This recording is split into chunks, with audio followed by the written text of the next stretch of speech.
Book 6. Socrates, Glaucon. And thus, Glaucon, after the argument has gone a weary way, the true and the false philosophers have at length appeared in view. I do not think, he said, that the way could have been shortened. I suppose not, I said. And yet I believe that we might have had a better view of both of them if the discussion could have been confined to this one subject, and if there were not many other questions awaiting us, which he who desires to see in what respect the life of the just differs from that of the unjust must consider. And what is the next question? He asked. Surely, I said, the one which follows next in order, inasmuch as philosophers only are able to grasp the eternal and unchangeable, and those who wander in the region of the many and variable are not philosophers, I must ask you which of the two classes should be the rulers of our state. And how can we rightly answer that question? Whichever of the two are best able to guard the laws and institutions of our state. Let them be our guardians. Oh, very good. Neither, I said, can there be any question that the guardian who is to keep anything should have eyes rather than no eyes? There can be no question of that.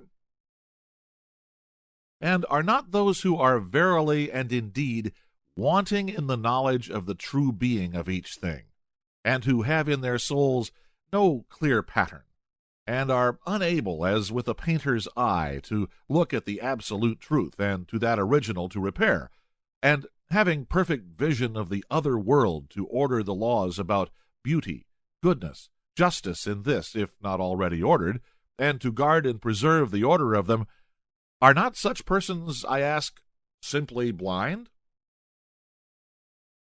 Truly, he replied, they are much in that condition.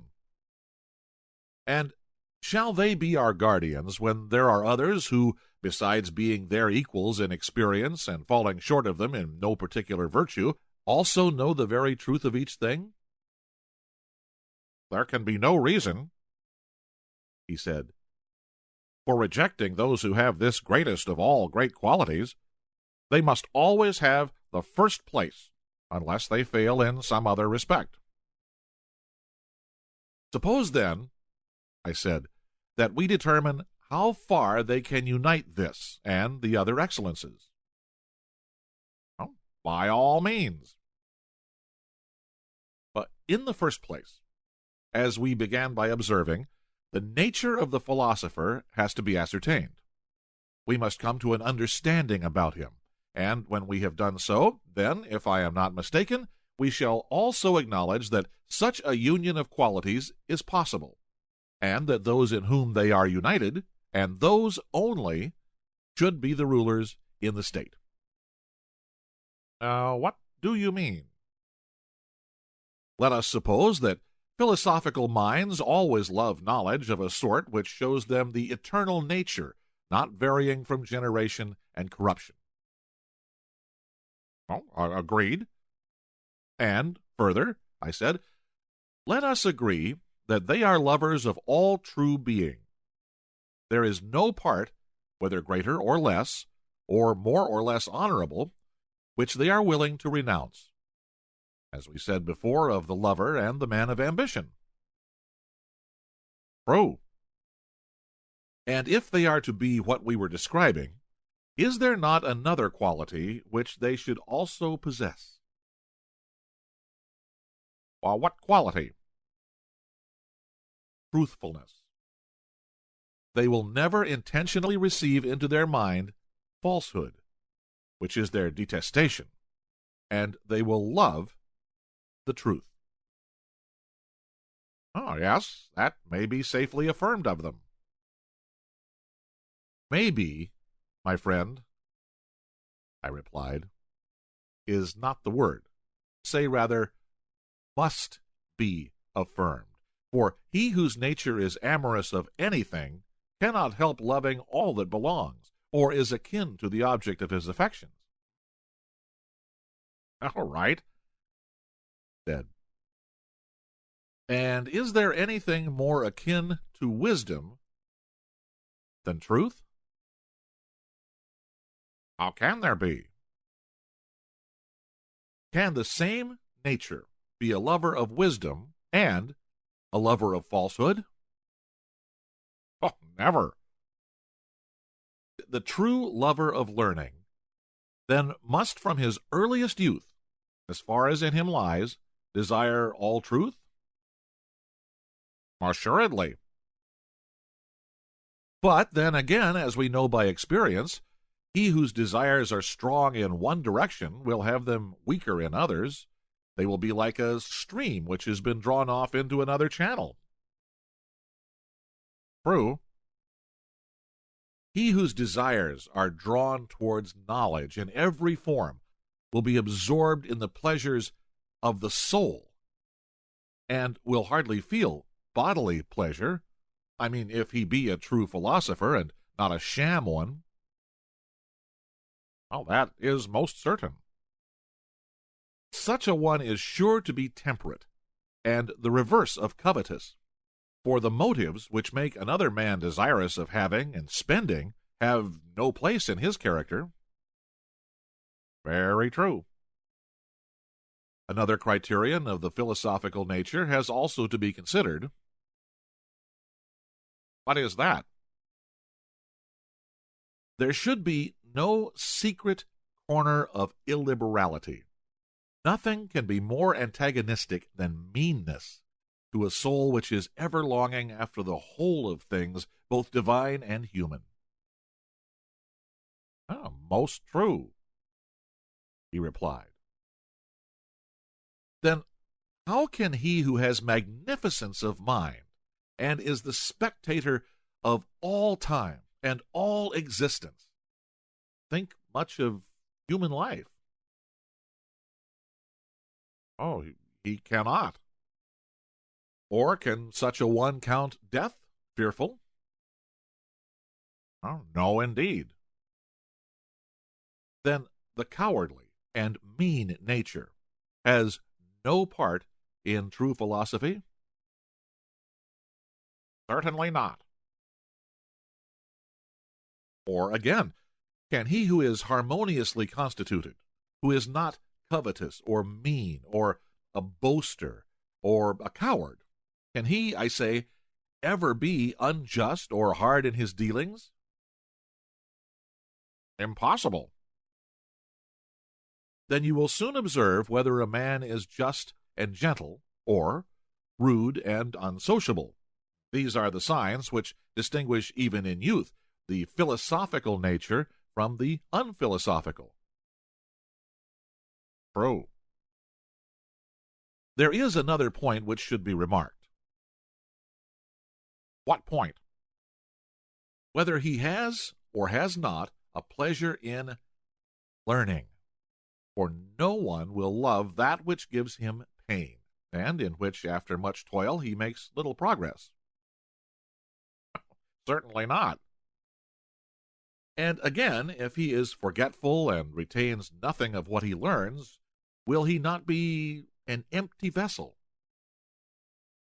Now that is certain. Laboring in vain, he must end in hating himself and his fruitless occupation. Yes. Then a soul which forgets cannot be ranked among genuine philosophic natures. We must insist that the philosopher should have a good memory. Certainly. And once more, the inharmonious and unseemly nature can only tend to disproportion. Undoubtedly. And do you consider truth to be akin to proportion or to disproportion? To proportion.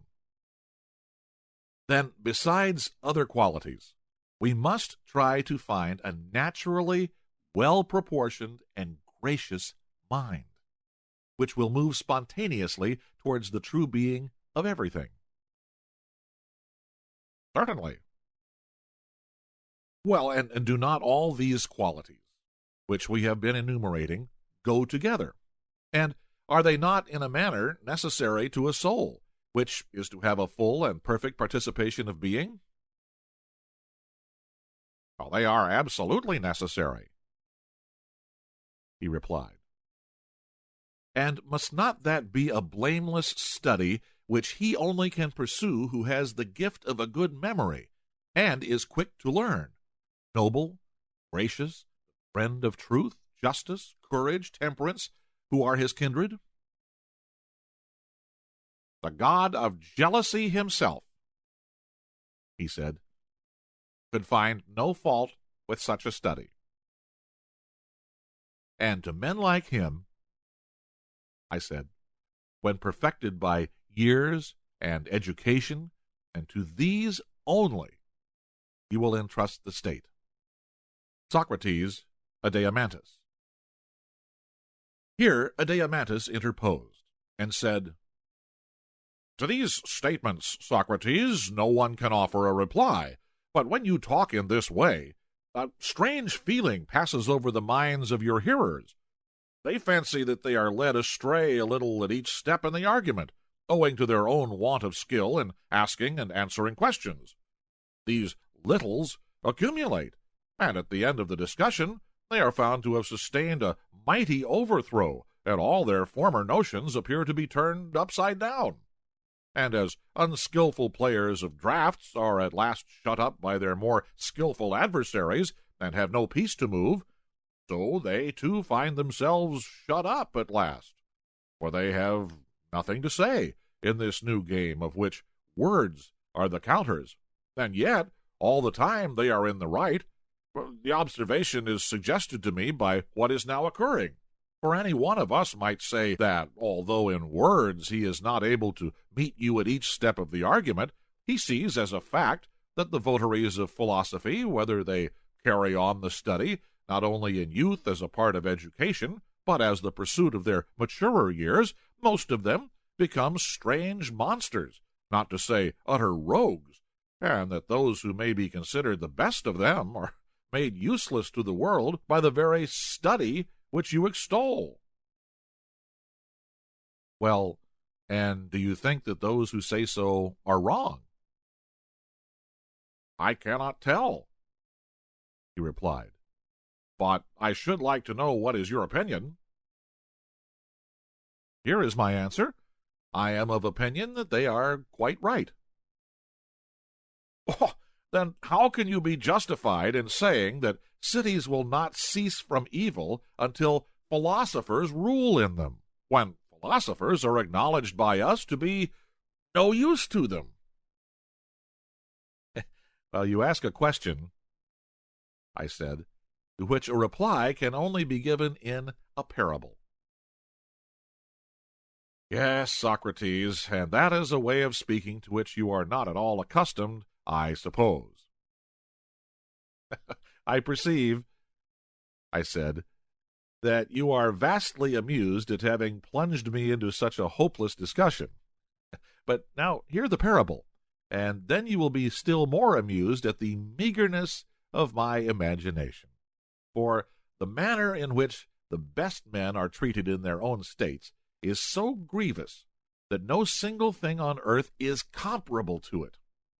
And therefore, if I am to plead their cause, I must have recourse to fiction, and put together a figure made up of many things, like the fabulous unions of goats and stags which are found in pictures. Imagine, then, a fleet or a ship in which there is a captain who is taller and stronger than any of the crew, but he is a little deaf and has a similar infirmity in sight, and his knowledge of navigation is not much better. The sailors are quarreling with one another about the steering. Every one is of opinion that he has a right to steer, though he has never learned the art of navigation and cannot tell who taught him or when he learned, and will further assert that it cannot be taught, and they are ready to cut in pieces anyone who says the contrary. They throng about the captain, begging and praying him to commit the helm to them, If at any time they do not prevail, others are preferred to them, they kill the others or throw them overboard. And having first chained up the noble captain's senses with drink or some narcotic drug, they mutiny and take possession of the ship and make free with the stores. Thus, eating and drinking, they proceed on their voyage in such a manner as might be expected of them. Him who is their partisan and cleverly aids them in their plot for getting the ship out of the captain's hands into their own, whether by force or persuasion, they compliment with the name of sailor, pilot, able seaman, and abuse the other sort of man, whom they call a good-for-nothing. But that the true pilot must pay attention to the year and seasons and sky and stars and winds and whatever else belongs to his art, if he intends to be really qualified for the command of a ship, and that he must and will be the steerer, whether other people like or not, possibility of this union of authority with the steerer's art has never seriously entered into their thoughts or been made part of their calling. Now, in vessels which are in a state of mutiny, and by sailors who are mutineers, how will the true pilot be regarded? Will he not be called by them a prater, a stargazer, a good-for-nothing? Of course, said Adeimantus. Then you will hardly need, I said, to hear the interpretation of the figure, which describes the true philosopher in his relation to the state, for you understand already. Certainly. Well, then, suppose you now take this parable to the gentleman who is surprised at finding that philosophers have no honor in their cities. Explain it to him, and try to convince him that their having honor would be far more extraordinary. I will. Say to him that, in deeming the best votaries of philosophy to be useless to the rest of the world, he is right. But also tell him to attribute their uselessness to the fault of those who will not use them, and not to themselves. The pilot should not humbly beg the sailors to be commanded by him. That's not the order of nature. Neither are the wise to go to the doors of the rich. The ingenious author of this saying told a lie.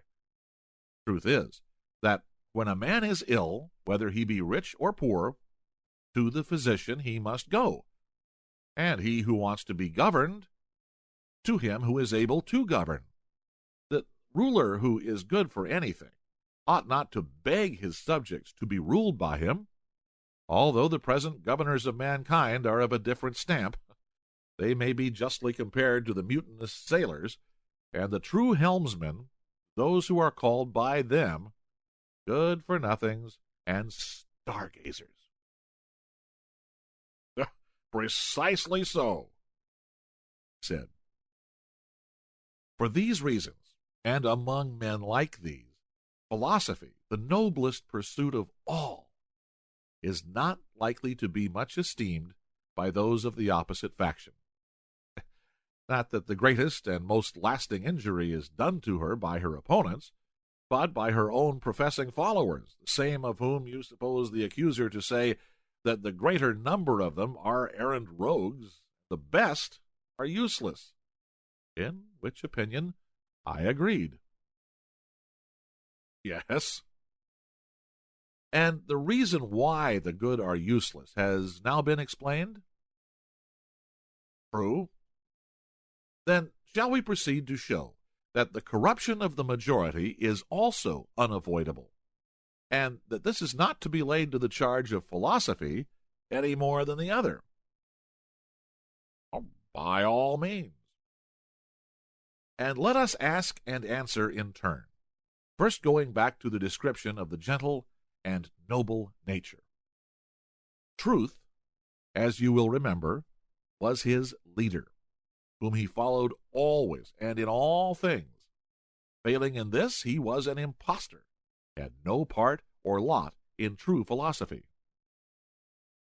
Yes, that was said. Well, and is not this one quality, to mention no others, greatly at variance with present notions of him? Certainly, he said. And have we not a right to say in his defense that the true lover of knowledge is always striving after being? That is his nature.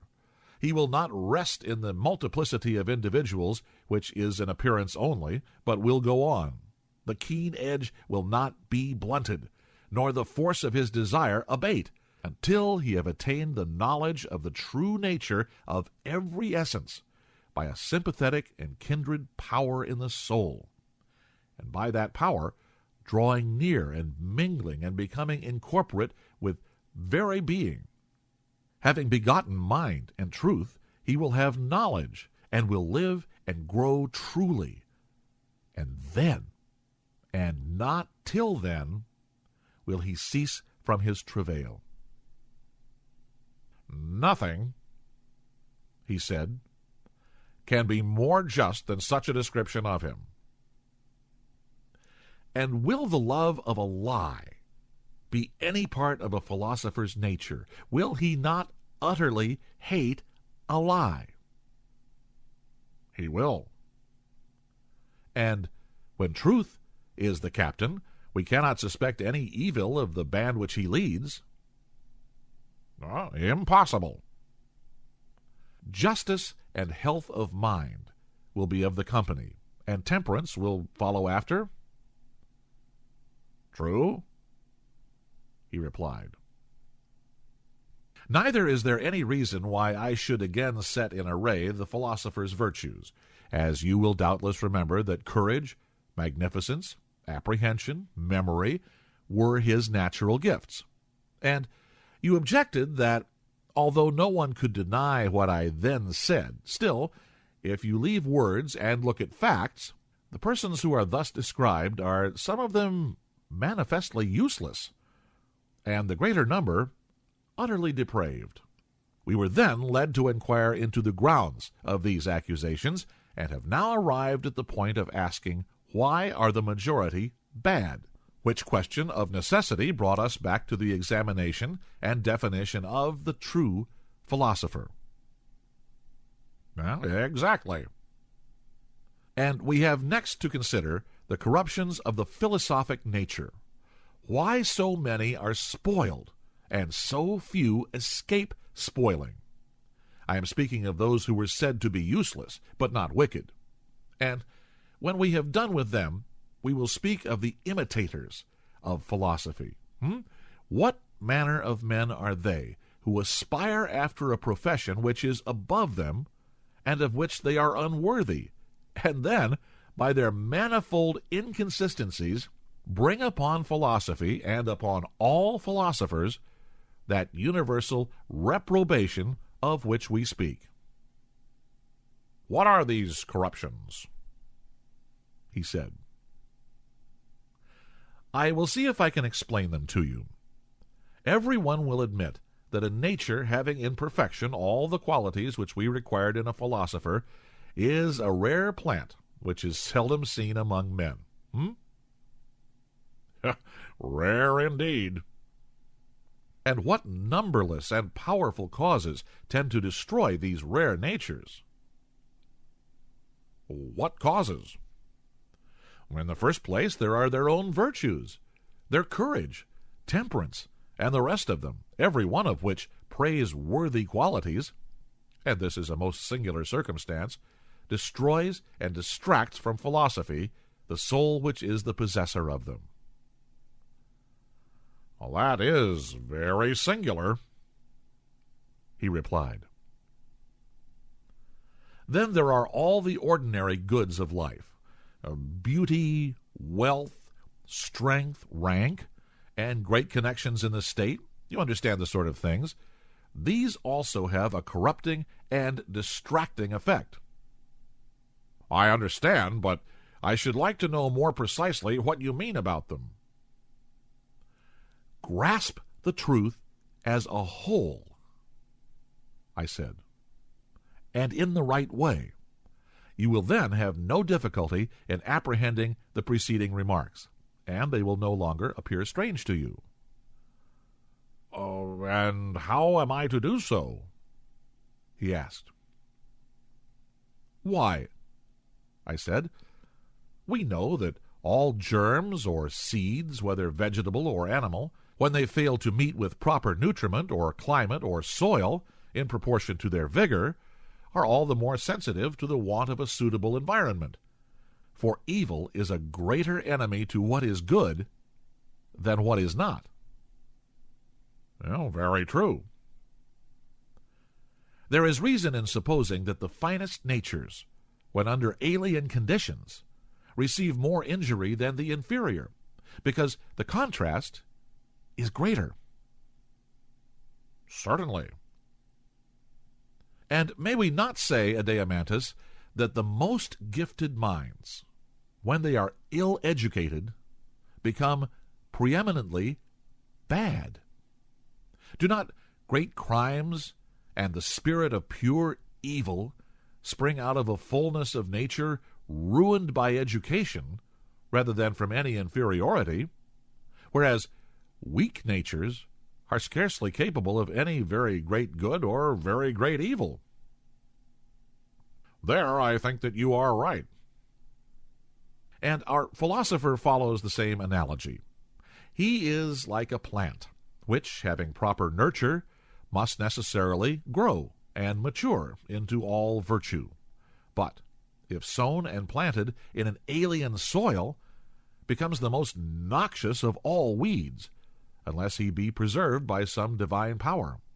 Do you really think, as people so often say, that our youth are corrupted by sophists, or that private teachers of the art corrupt them in any degree worth speaking of? Are not the public who say these things the greatest of all sophists? And do they not educate to perfection young and old, men and women alike, and fashion them after their own hearts? Well, when is this accomplished? He said. When they meet together, and the world sits down at an assembly, or in a court of law, or a theater, or a camp, or in any other popular resort, and there is a great uproar, and they praise some things which are being said or done, and blame other things, equally exaggerating both, shouting and clapping their hands, and the echo of the rocks and the place in which they are assembled redoubles the sound of the praise or blame. At such a time will not a young man's heart, as they say, leap within him?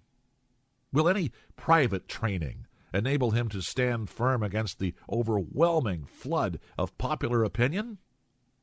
Or will he be carried away by the stream? Will he not have the notions of good and evil which the public in general have? He will do as they do, and as they are, such will he be. Yes, Socrates, necessity will compel him. And yet, I said, there is a still greater necessity which has not been mentioned. What is that? The gentle force of attainder, or confiscation, or death, which, as you are aware, these new sophists and educators, who are the public, apply when their words are powerless. Indeed they do, and in right good earnest. Now, what opinion of any other sophist, or of any private person, can be expected to overcome in such an unequal contest? Well, none, he replied. No, indeed, I said. Even to make the attempt is a great piece of folly, for neither is, nor has been, nor is ever likely to be any different type of character which has had no other training in virtue but that which is supplied by public opinion. I speak, my friend, of human virtue only. What is more than human, as the proverb says, is not included. For I would not have you ignorant that in the present evil state of governments, whatever is saved and comes to good is saved by the power of God, as we may truly say. I quite assent, he replied. Then let me crave your assent also to a further observation. Well, what are you going to say? Why, that all those mercenary individuals, whom the many call sophists, and whom they deem to be their adversaries, do in fact teach nothing but the opinion of the many, that is to say, the opinions of their assemblies. And this is their wisdom. I might compare them to a man who should study the tempers and desires of a mighty, strong beast, who is fed by him. He would learn how to approach and handle him, also at what times and from what causes he is dangerous, or the reverse, and what is the meaning of his several cries, and by what sounds, when another utters them, he is soothed or infuriated. And you may suppose further that when by continually attending upon him he is become perfect in all this, he calls his knowledge wisdom, and makes of it a system or art which he proceeds to teach, although he has no real notion of what he means by the principles or passions of which he is speaking, but calls this honorable and that dishonorable, or good or evil, or just or unjust, all in accordance with the tastes and tempers of the great brute. Good he pronounces to be that in which the beast delights, and evil to be that which he dislikes. And he can give no other account of them, except that the just and noble are the necessary, having never himself seen, and having no power of explaining to others the nature of either, or the difference between them, which is immense. By heaven, would not such a one be a rare educator? Indeed he would. And in what way does he who thinks that wisdom is the discernment of the tempers and tastes of the motley multitude, whether in painting or music or finally in politics, differ from him who I have been describing? For when a man consorts with the many, and exhibits to them his poem or other work of art, or the service which he has done the state, making them his judges when he is not obliged, the so-called necessity of Diomede will oblige him to produce whatever they praise. And yet the reasons are utterly ludicrous which they give in confirmation of their own notions about the honorable and good. Did you ever hear any of them which were not?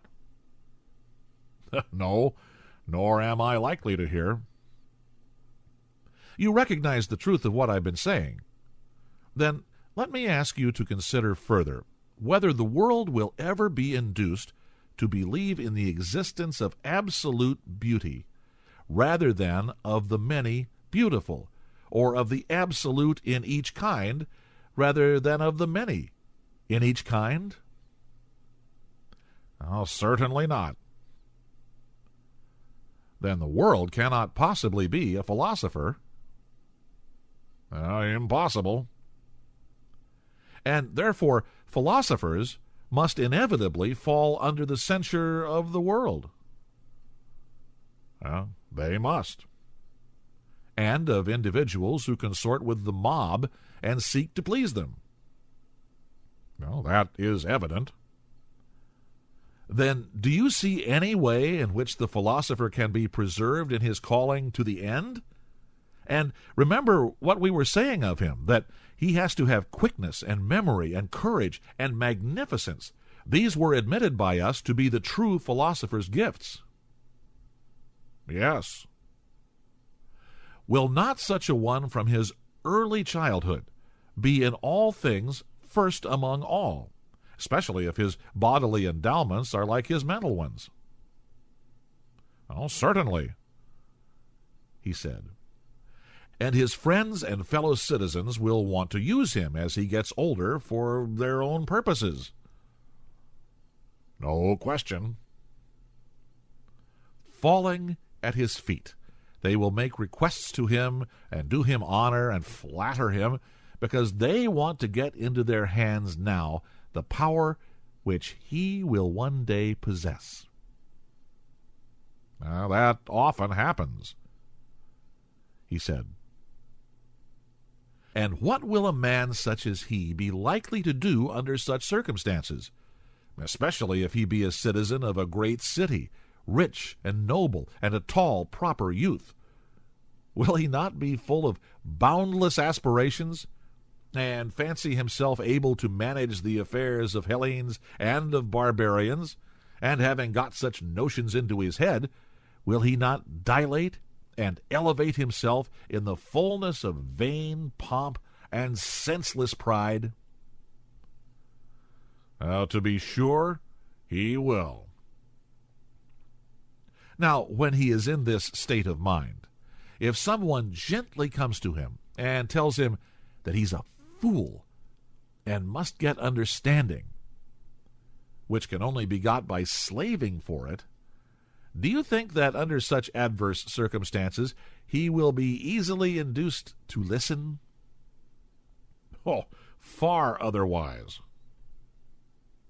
And even if there be someone who, through inherent goodness or natural reasonableness, has had his eyes opened a little, and is humbled and taken captive by philosophy, how will his friends behave when they think that they are likely to lose the advantage which they were hoping to reap from his companionship? Will they not do and say anything to prevent him from yielding to his better nature, and to render his teacher powerless, using to this end private intrigues as well as public prosecutions? There can be no doubt of it. And how can one who is thus circumstanced ever become a philosopher?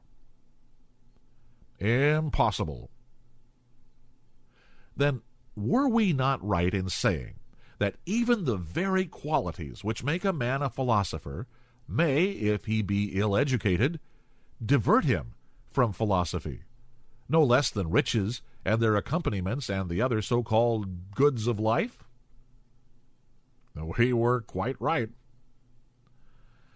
Thus, my excellent friend, is brought about all that ruin and failure which I have been describing of the natures best adapted to the best of all pursuits. They are natures which we maintain to be rare at any time, this being the class out of which come the men who are the authors of the greatest evil to states and individuals, and also of the greatest good, when the tide carries them in that direction. But a small man never was the doer of any great thing, either to individuals or to states. That is most true, he said.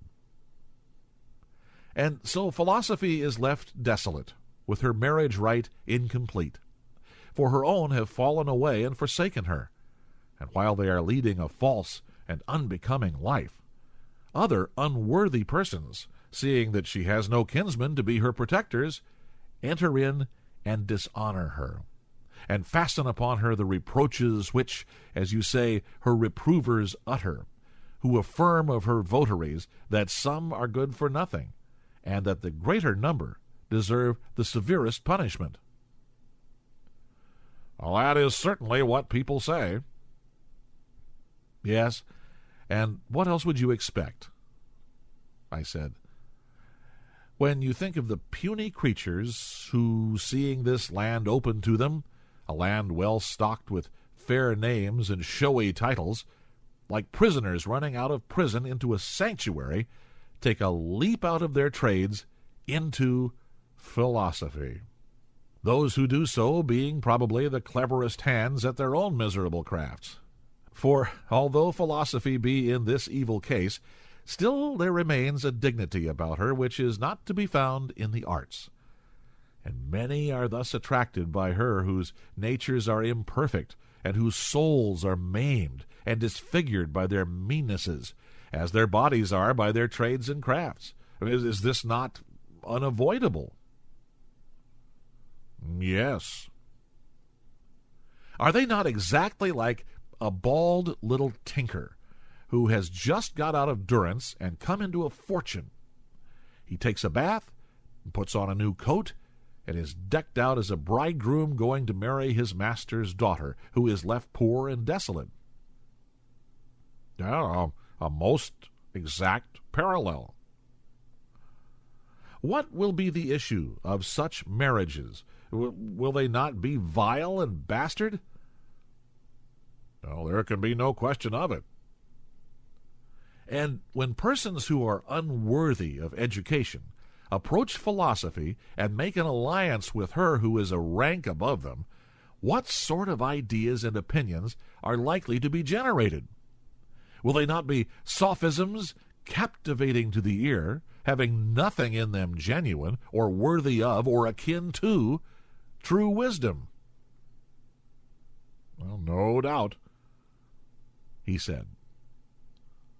Then, Adeimantus, I said, the worthy disciples of philosophy will be but a small remnant. Perchance some noble and well-educated person, detained by exile in her service, who in the absence of corrupting influences remains devoted to her. Or some lofty soul born in a mean city, the politics of which he condemns and neglects. And there may be a gifted few who leave the arts, which they justly despise, and come to her. Or peradventure there are some who are restrained by our friend Theages' bridle. For everything in the life of Theages conspired to divert him from philosophy. But ill health kept him away from politics. My own case of the internal sign is hardly worth mentioning, for rarely, if ever, has such a monitor been given to any other man. Those who belong to this small class have tasted how sweet and blessed a possession philosophy is, and have also seen enough of the madness of the multitude, and they know that no politician is honest, nor is there any champion of justice at whose side they may fight and be saved. Such a one may be compared to a man who has fallen among wild beasts. He will not join in the wickedness of his fellows, but neither is he able singly to resist all their fierce natures, and therefore, seeing that he would be of no use to the state or to his friends, and reflecting that he would have to throw away his life without doing any good either to himself or others, he holds his peace and goes his own way. He is like one who, in the storms of dust and sleet which the driving wind carries along, retires under the shelter of a wall, and seeing the rest of mankind full of wickedness, he is content, if only he can live his own life and be pure from evil or unrighteousness, and depart in peace and goodwill with bright hopes. Yes, he said, and he will have done a great work before he departs. A great work, yes, but not the greatest, unless he finds a state suitable to him. For in a state which is suitable to him, he will have a larger growth and be the savior of his country as well as of himself. The causes why philosophy is in such an evil name have now been sufficiently explained. The injustice of the charges against her has been shown. Is there anything more you wish to say? Oh, nothing on that subject, he replied. But I should like to know which of the governments now existing is, in your opinion, the one adapted to her. Not any of them, I said. And that is precisely the accusation which I bring against them. Not one of them is worthy of the philosophic nature, and hence that nature is warped and estranged. As the exotic seed which is sown in a foreign land becomes denaturalized and is wont to be overpowered and to lose itself in the new soil, even so this growth of philosophy, instead of persisting, degenerates and receives another character. But if philosophy ever finds in the state that perfection which she herself is, then will be seen that she is in truth divine, and that all other things, whether natures of men or institutions, are but human. And now I know that you are going to ask what that state is. No, he said. There you are wrong, for I was going to ask another question, whether it is the state of which we are the founders and inventors, or some other. Yes, I replied, ours in most respects. But you may remember my saying before that some living authority would always be required in the state having the same idea of the Constitution which guided you when, as legislator, you were laying down the laws. Well, that was said, he replied. Yes, but not in a satisfactory manner. You frightened us by interposing objections, which certainly showed that the discussion would be long and difficult, and what still remains is the reverse of easy. What is there remaining? The question how the study of philosophy may be so ordered as not to be the ruin of the state. All great attempts are attended with risk. Hard is the good, as men say. Still, he said, let the point be cleared up, and the enquiry will then be complete. I shall not be hindered, I said, by any want of will, but, if at all, by a want of power. My zeal you may see for yourselves, and please to remark in what I am about to say how boldly and unhesitatingly I declare that states should pursue philosophy, not as they do now, but in a different spirit. In what manner? At present, I said, the students of philosophy are quite young. Beginning when they are hardly past childhood, they devote only the time saved from money-making and housekeeping to such pursuits. And even those of them who are reputed to have most of the philosophic spirit, when they come within sight of the great difficulty of the subject, I mean dialectic, take themselves off. In after life, when invited by someone else, they may perhaps go and hear a lecture, and about this they make much ado, for philosophy is not considered by them to be their proper business. At last, when they grow old, in most cases they are extinguished more truly than Heraclitus' sun, inasmuch as they never light up again. But what ought to be their course? Well, just the opposite. In childhood and youth, their study, and what philosophy they learn, should be suited to their tender years. During this period, while they are growing up towards manhood, the chief and special care should be given to their bodies, that they may have them to use in the service of philosophy. As life advances, and the intellect begins to mature, let them increase the gymnastics of the soul. But when the strength of our citizens fails, and is past civil and military duties, then let them range at will, and engage in no serious labor, as we intend them to live happily here, and to crown this life with a similar happiness in another. How truly earnest you are, Socrates, he said. I am sure of that. And yet most of your hearers, if I am not mistaken, are likely to be still more earnest in their opposition to you, and will never be convinced. Thrasymachus least of all. Do not make a quarrel, I said, between Thrasymachus and me, who have recently become friends, although indeed we were never enemies, for I shall go on striving to the utmost until I either convert him and other men, or do something which may profit them against the day when they live again, and hold the like discourse in another state of existence. Oh, you are speaking of a time which is not very near. Rather, I replied, of a time which is as nothing in comparison with eternity.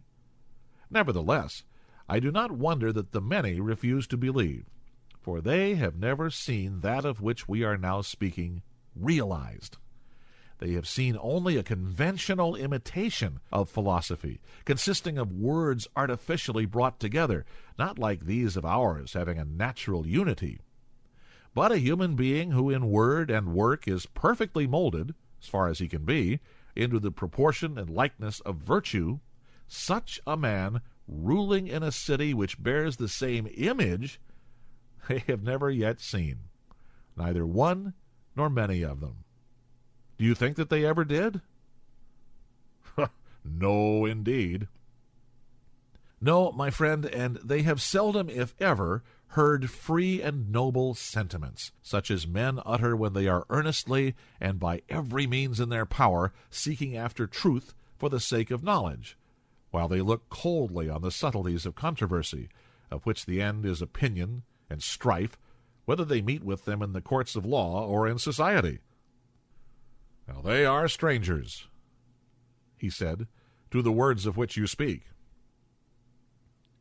And this was what we foresaw, and this was the reason why truth forced us to admit, not without fear and hesitation, that neither cities, nor states, nor individuals will ever attain perfection until the small class of philosophers, whom we termed useless but not corrupt, are providentially compelled, whether they will or not, to take care of the state, and until a like necessity be laid on the state to obey them, or until kings, or if not kings, the sons of kings or princes, are divinely inspired with a true love of true philosophy.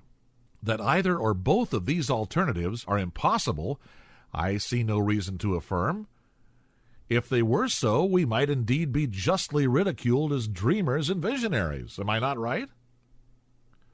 Quite right.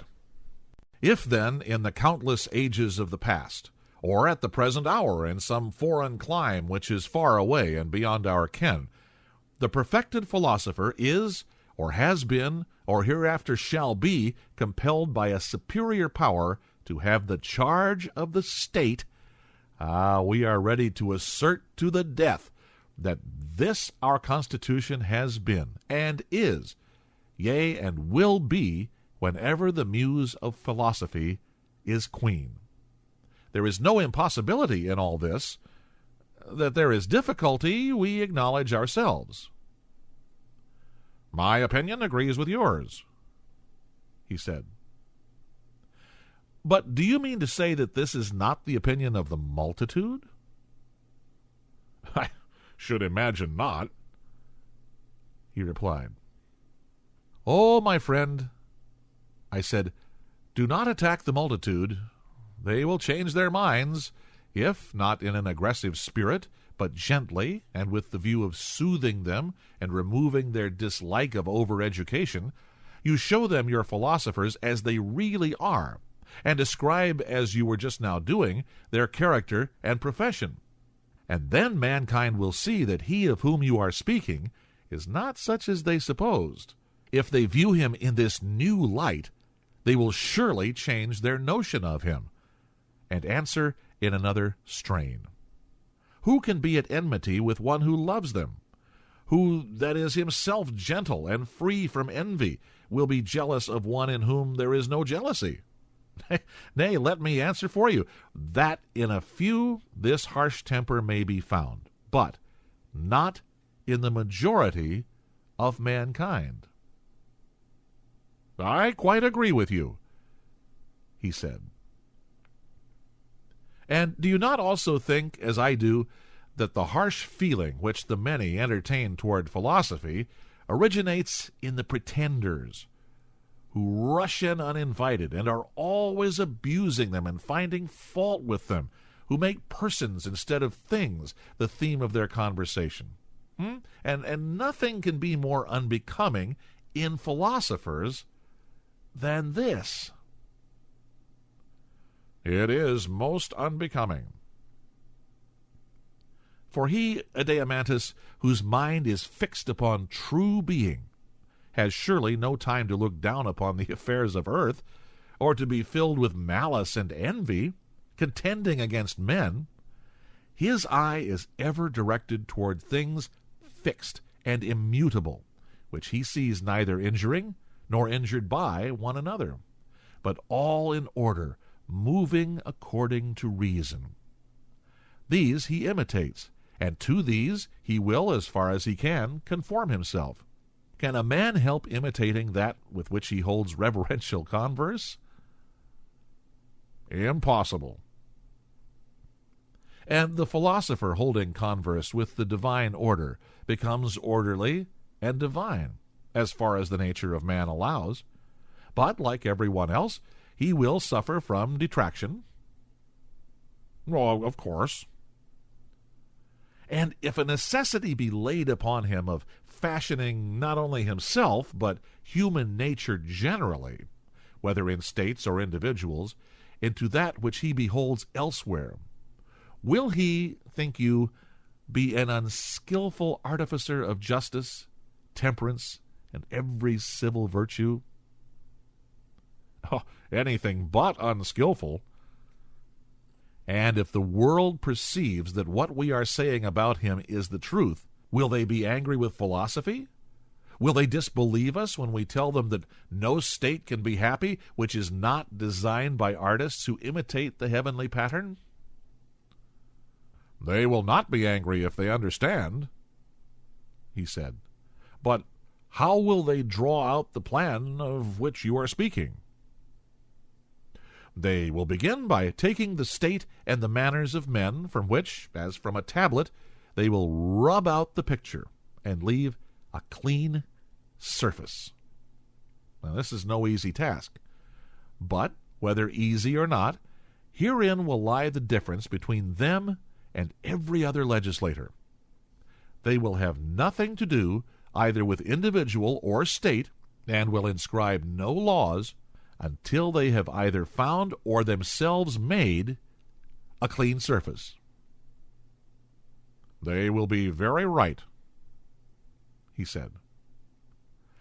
Having effected this, they will proceed to trace an outline of the Constitution? Oh, no doubt. And when they are filling in the work, as I conceive, they will often turn their eyes upwards and downwards. I mean, that they will first look at absolute justice and beauty and temperance, and again at the human copy, and will mingle and temper the various elements of life into the image of a man. And thus they will conceive according to that other image, which, when existing among men, Homer calls the form and likeness of God. Very true, he said. And one feature they will erase, and another they will put in. They have made the ways of men, as far as possible, agreeable to the ways of God? Indeed, he said. In no way could they make a fairer picture. And now, I said, are we beginning to persuade those whom you described as rushing at us with might and main, that the painter of constitutions is such a one as we are praising, at whom they were so very indignant because to his hands we committed the state? And are they growing a little calmer at what they have just heard? Well, much calmer if there is any sense in them. Why, where can they still find any ground for objection? Will they doubt that the philosopher is a lover of truth and being? They would not be so unreasonable. Or that his nature, being such as we have delineated, is akin to the highest good? Well, neither can they doubt this. But again, will they tell us that such a nature, placed under favorable circumstances, will not be perfectly good and wise, if any ever was? Or will they prefer those whom we have rejected? Oh, surely not. Then will they still be angry at our saying that, until philosophers bear rule, states and individuals will have no rest from evil, nor will this our imaginary state ever be realized? I think that they will be less angry. Shall we assume that they are not only less angry, but quite gentle, and that they have been converted, and for very shame, if for no other reason, cannot refuse to come to terms. By all means, he said. Then, let us suppose that the reconciliation has been effected. Will any one deny the other point, that there may be sons of kings or princes who are by nature philosophers? Surely no man, he said. And when they have come into being, will any one say that they must of necessity be destroyed? That they can hardly be saved is not denied even by us, but that in the whole course of ages no single one of them can escape. Who will venture to affirm this? Who indeed? But, said I, one is enough. Let there be one man who has a city obedient to his will, and he might bring into existence the ideal polity about which the world is so incredulous. Yes, one is enough. The ruler may impose the laws and institutions which we have been describing, and the citizens may possibly be willing to obey them. Certainly.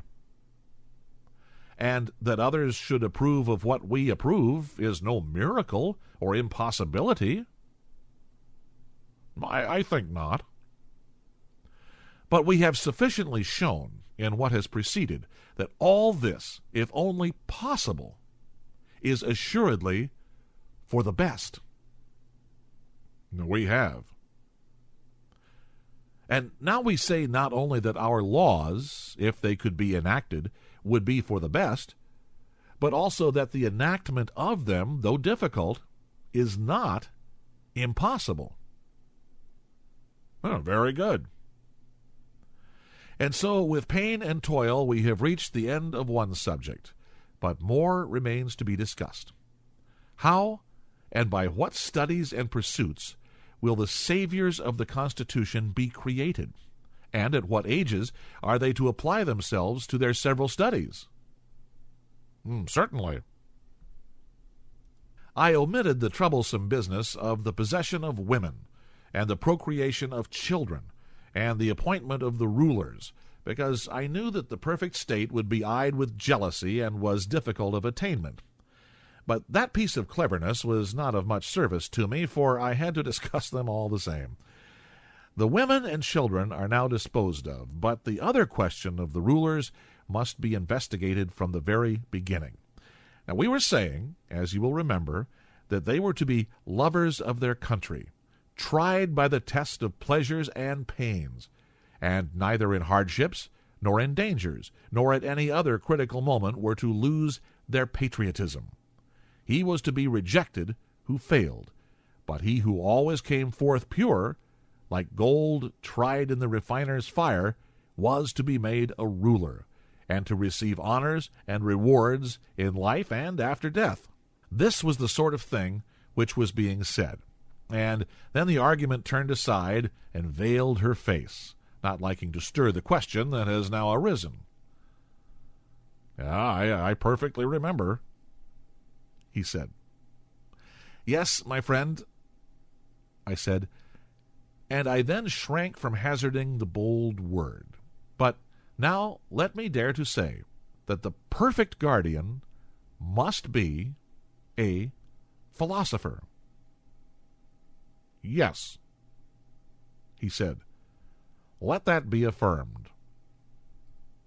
And do not suppose that there will be many of them, for the gifts which were deemed by us to be essential rarely grow together. They are mostly found in shreds and patches. What do you mean? He said. You are aware, I replied, that quick intelligence, memory, sagacity, cleverness, and similar qualities do not often grow together, and that persons who possess them, and are at the same time high-spirited and magnanimous, are not so constituted by nature as to live orderly and in a peaceful and settled manner. They are driven any way by their impulses, and all solid principle goes out of them. Very true, he said. On the other hand, those steadfast natures which can better be depended upon, which in a battle are impregnable to fear and immovable, are equally immovable when there is anything to be learned. They are always in a torpid state, and are apt to yawn and go to sleep over any intellectual toil. Yeah, quite true.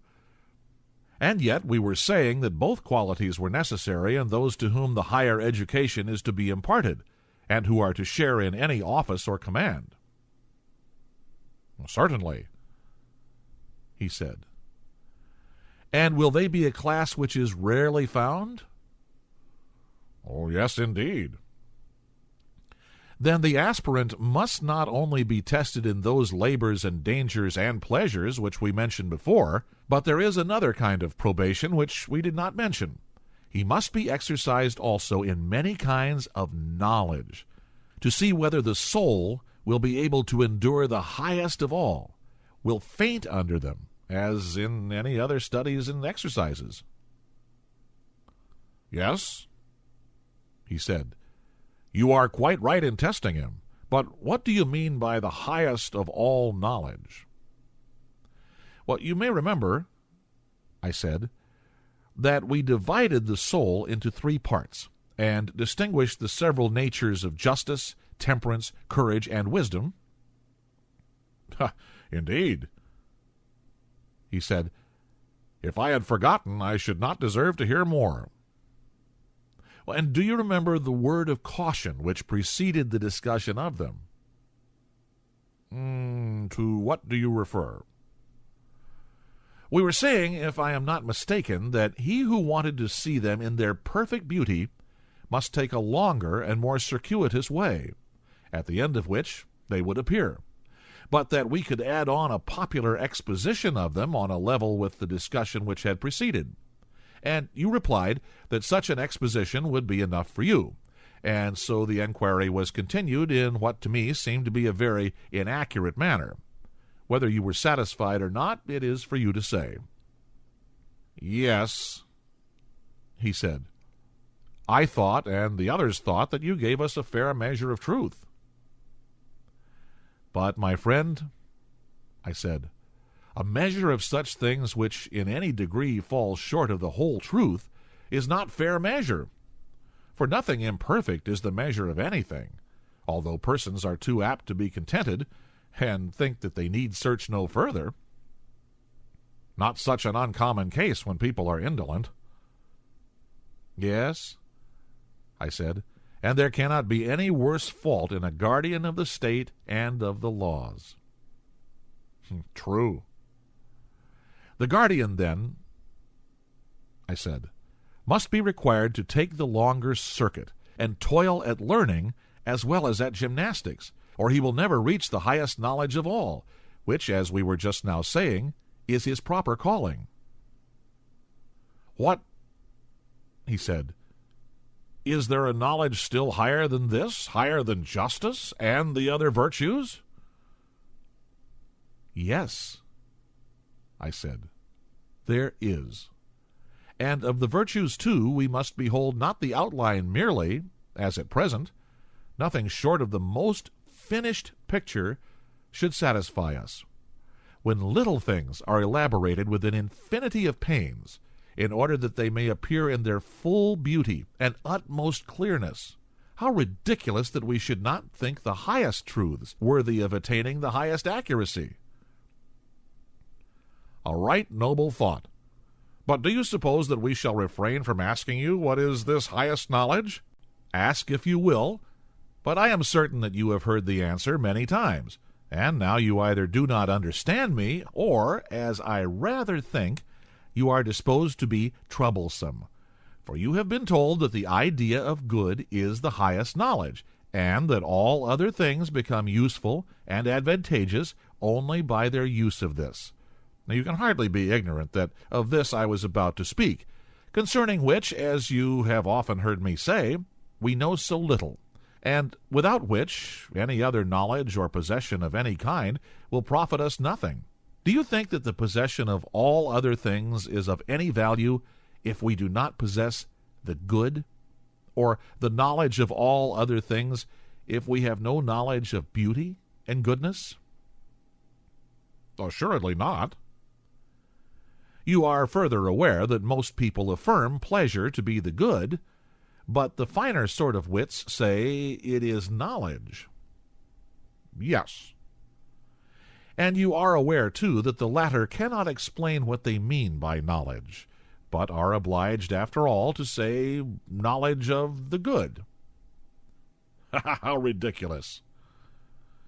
Yes, I said, that they should begin by reproaching us with our ignorance of the good, and then presume our knowledge of it. For the good they define to be knowledge of the good, just as if we understood them when they used the term good. This is, of course, ridiculous. Most true, he said. And those who make pleasure their good are in equal perplexity, for they are compelled to admit that there are bad pleasures as well as good. Well, certainly. And therefore to acknowledge that bad and good are the same. True. There can be no doubt about the numerous difficulties in which this question is involved. There can be none. Further, do we not see that many are willing to do or to have or to seem to be what is just and honorable without the reality? But no one is satisfied with the appearance of good. The reality is what they seek. In the case of the good, appearance is despised by everyone. Oh, very true, he said. Of this, then, which every soul of man pursues, and makes the end of all his actions, having a presentiment that there is such an end, and yet hesitating, because neither knowing the nature nor having the same assurance of this as of other things, and therefore losing whatever good there is in other things, of a principle such and so great as this, ought the best men in our state, to whom everything is entrusted, to be in the darkness of ignorance? Certainly not, he said. I am sure, I said, that he who does not know now the beautiful and the just are likewise good will be but a sorry guardian of them, and I suspect that no one who is ignorant of the good will have a true knowledge of them. That, he said, is a shrewd suspicion of yours. Well, and if we only have a guardian who has this knowledge, our state will be perfectly ordered? Of course, he replied. But I wish that you would tell me whether you conceive this supreme principle of the good to be knowledge or pleasure, or different from either. I said, I knew all along that a fastidious gentleman like you would not be contented with the thoughts of other people about these matters. True, Socrates, but I must say that one who, like you, has passed a lifetime in the study of philosophy should not be always repeating the opinions of others and never telling his own. Well, but has anyone a right to say positively what he does not know? Not, he said, with the assurance of positive certainty. He has no right to do that, but he may say what he thinks as a matter of opinion. And do you not know, I said, that all mere opinions are bad, and the best of them blind? I mean, you would not deny that those who have any true notion without intelligence are only like blind men who feel their way along the road. Well, very true. And do you wish to behold what is blind and crooked and base, when others will tell you of brightness and beauty? Glaucon, Socrates. Still, I must implore you, Socrates, said Glaucon. "Not to turn away just as you were reaching the goal. If you will only give such an explanation of the good as you have already given of justice and temperance and the other virtues, we shall be satisfied." "Yes, my friend, and I shall be at least equally satisfied. But I cannot help fearing that I shall fall, and that my indiscreet zeal will bring ridicule upon me. No, sweet sirs, let us not at present ask what is the actual nature of the good, for to reach what is now in my thoughts would be an effort too great for me. But of the child of the good, who is likest him, I would fain speak, if I could be sure that you wish to hear, otherwise not." "By all means," he said. "Tell us about the child, and you shall remain in our debt for the account of the parent." I do indeed wish," I replied, "that I could pay and you receive the account of the parent, and not as now of the offspring only. Take, however, this latter by way of interest, and at the same time have a care that I do not render a false account, although I have no intention of deceiving you." "Yes, we will take all the care that we can. Proceed." "Yes," I said, "but I must first come to an understanding with you, and remind you of what I have mentioned in the course of this discussion and at many other times." "What?" "The old story that there is a many beautiful and a many good, and so of other things which we describe and define. To all of them many is applied." "True," he said. "And there is an absolute beauty and an absolute good, and of other things to which the term many is applied there is an absolute, for they may be brought under a single idea, which is called the essence of each." "Very true." "The many, as we say, are seen but not known, and the ideas are known but not seen." "Exactly." "And what is the organ with which we see the visible things?" "The sight," he said. "And with the hearing?" I said. "We hear, and with the other senses perceive the other objects of sense." "True." "But have you remarked that sight is by far the most costly and complex piece of workmanship which the artificer of the senses ever contrived?" "No, I never have," he said. "Then reflect. Has the ear or voice need of any third or additional nature in order that the one may be able to hear and the other to be heard?" "Nothing of the sort." "No, indeed," I replied.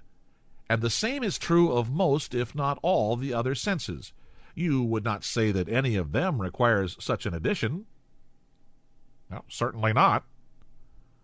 "But you see that without the addition of some other nature, there is no seeing or being seen." "Well, how do you mean?" "Well, sight being, as I conceive, in the eyes, and he who has eyes wanting to see, color being also present in them, still, unless there be a third nature specially adapted to the purpose, the owner of the eyes will see nothing, and the colors will be invisible." "Of what nature are you speaking?" "Of that which you term light," I replied. "Ah, true," he said. "Noble, then, is the bond which links together sight and visibility, and great beyond other bonds by no small difference of nature. For light is their bond, and light is no ignoble thing." "Nay," he said, "the reverse of ignoble."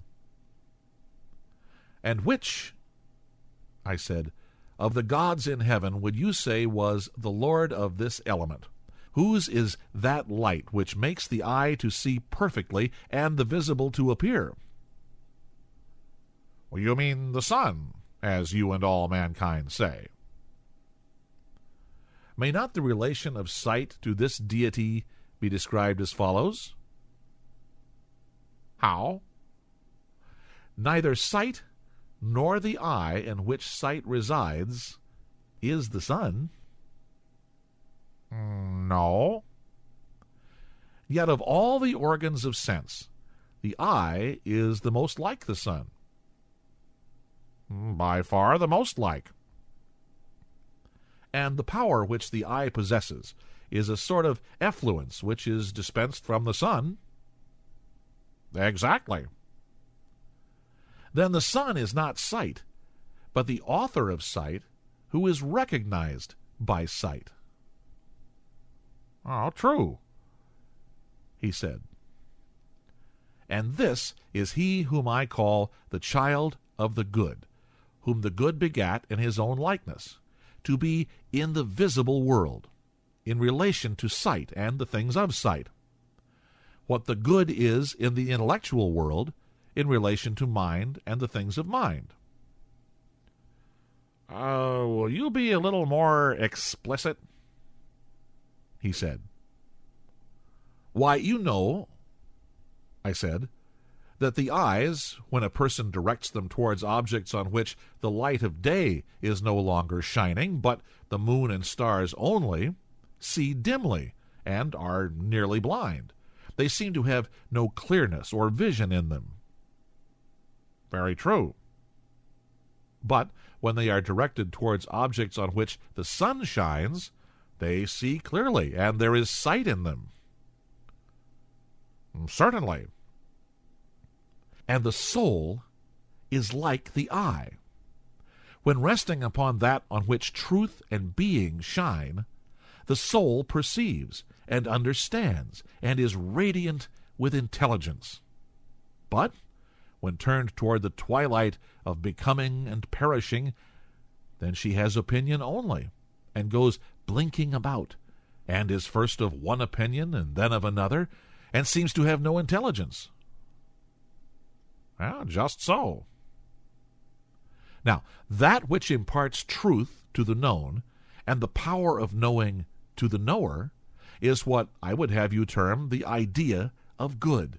And this you will deem to be the cause of science, and of truth, insofar as the latter becomes the subject of knowledge.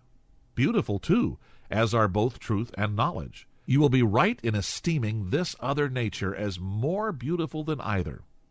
And, as in the previous instance, light and sight may be truly said to be like the sun, and yet not to be the sun. So in this other sphere, science and truth may be deemed to be like the good, but not the good. The good has a place of honor yet higher. What a wonder of beauty that must be, he said, which is the author of science and truth, and yet surpasses them in beauty. For you surely cannot mean to say that pleasure is the good.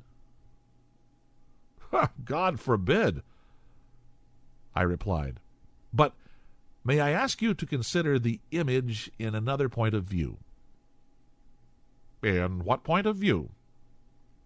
You would say, would you not, that the sun is not only the author of visibility in all visible things, but of generation and nourishment and growth, though he himself is not generation? Well, certainly.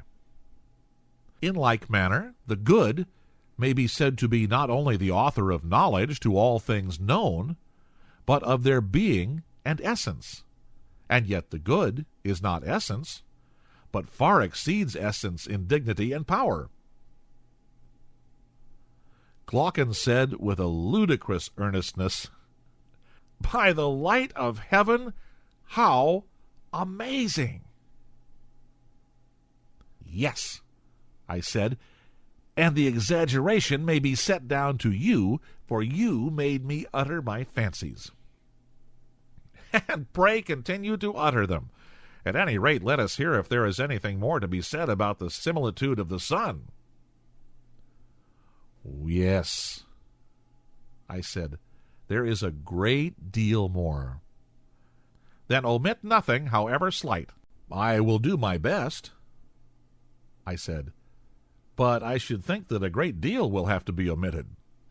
But you have to imagine, then, that there are two ruling powers, and that one of them is set over the intellectual world, the other over the visible. Now, I do not say heaven, lest you should fancy that I am playing upon the name Orhatos. May I suppose that you have this distinction of the visible and intelligible fixed in your mind? I have. Now, take a line which has been cut into two equal parts, and divide each of them again in the same proportion. And suppose the two main divisions to answer, one to the visible, and the other to the intelligible.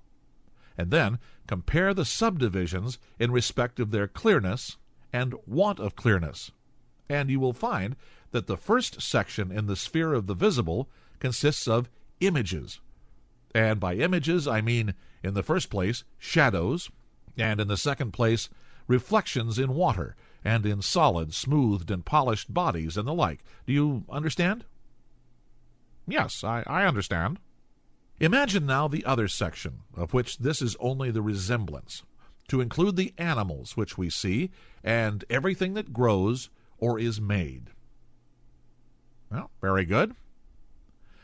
Now, would you not admit that both the sections of this division have different degrees of truth, and that the copy is to the original as the sphere of opinion is to the sphere of knowledge? Most undoubtedly. Next, proceed to consider the manner in which the sphere of the intellectual is to be divided. And in what manner? Thus, there are two subdivisions, in the lower of which the soul uses the figures given by the former division as images. The inquiry can only be hypothetical, and instead of going upwards to a principle, descends to the other end.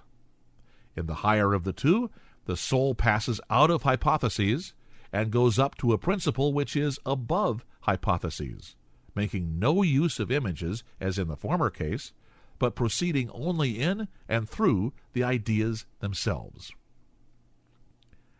I do not quite understand your meaning, he said. Well, then I will try again. You will understand me better when I have made some preliminary remarks. Now, you are aware that students of geometry, arithmetic, and the kindred sciences assume the odd and the even, and the figures, and three kinds of angles, and the like in their several branches of science. Now, these are their hypotheses, which they and everybody are supposed to know, and therefore they do not deign to give any account of them, either to themselves or others. But they begin with them, and go on until they arrive at last, and in a consistent manner, at their conclusion. Yes, he said, I know. And do you not know also that, although they make use of the visible forms and reason about them, they are thinking not of these, but of the ideals which they resemble, not of the figures which they draw, but of the absolute square, and the absolute diameter, and so on, the forms which they draw or make, and which have shadows and reflections in water of their own, are converted by them into images, but they are really seeking to behold the things themselves, which can only be seen with the eye of the mind. Well, that is true.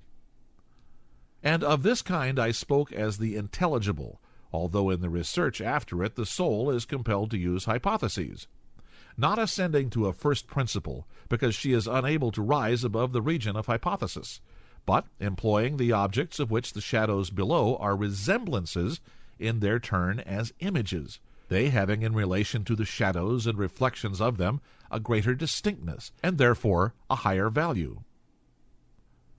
I understand, he said, that you are speaking of the province of geometry and the sister arts. And when I speak of the other division of the intelligible, you will understand me to speak of that other sort of knowledge which reason herself attains by the power of dialectic, using the hypotheses not as first principles, but only as hypotheses. That is to say, as steps and points of departure into a world which is above hypotheses, in order that she may soar beyond them to the first principle of the whole, and clinging to this, and then to that which depends on this, by successive steps she descends again without the aid of any sensible object, from ideas, through ideas, and in ideas she ends. I understand you, he replied.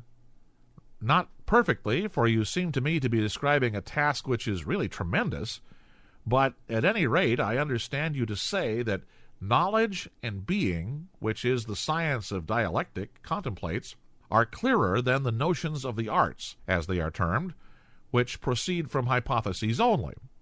These are also contemplated by the understanding and not by the senses.